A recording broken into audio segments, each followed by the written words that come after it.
Pour effectuer une consultation, le médecin, à partir de sa fenêtre d'accueil, clique sur le bouton Rendez-vous. Ce bouton-là le redirige sur le menu Gestion des rendez-vous, où il pourra, à partir d'un rendez-vous, avant d'effectuer la consultation, de visualiser le dossier du patient.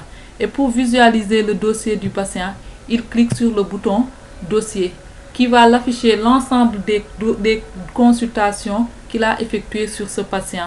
Et par exemple, s'il veut visualiser la dernière consultation, il clique sur cette consultation, puis sur le bouton Ouvrir. Les détails de cette consultation seront affichés par le formulaire visualisation et même les ordonnances pourront être affichées. Il pourra aussi visualiser les examens qu'il avait demandés au patient lors de la dernière consultation.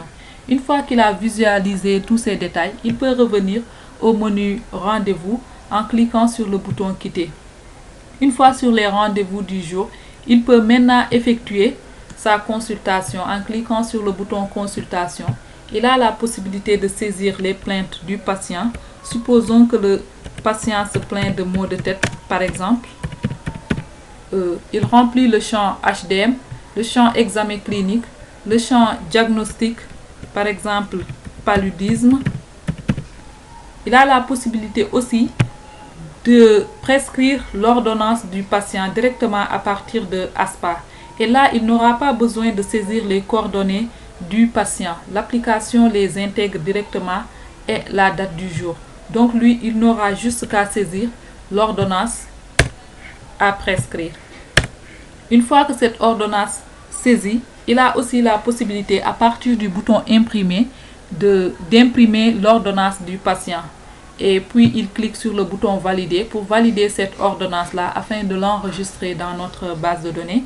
S'il y a des examens à demander au patient, par exemple des examens radio, il clique sur le bouton Radiologie, il clique sur les examens à demander et si les examens qu'il veut demander aussi ne figurent pas sur cette liste, il a la possibilité de saisir l'examen demandé puis de le valider et aura la possibilité avec le bouton Imprimer d'imprimer les examens qu'il a demandé au patient. Une fois qu'il imprime ces examens, il peut cliquer sur le bouton Quitter et revenir. De même, s'il veut lui demander des examens biologiques, il procédera de la même façon. Une fois que cette consultation est effectuée, le médecin clique sur le bouton Valider pour enregistrer la consultation dans la base de données.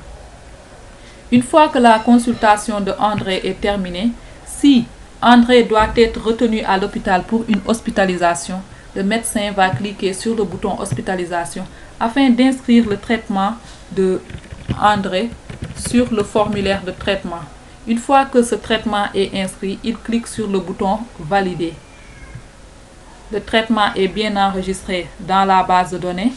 Maintenant, il aura à faire des surveillances périodiques sur André lors des consultations. Il va cliquer sur l'hospitalisation de André, puis le bouton surveillance pour visualiser les surveillances effectuées sur André. Lors de ces surveillances, il va enregistrer sa température, par exemple. Je mets des données au hasard, dextro, ça c'est les médecins qui connaissent. Donc c'est juste pour l'exemple de sauvegarde, je saisis des données au hasard. Et une fois que la surveillance est effectuée, il valide.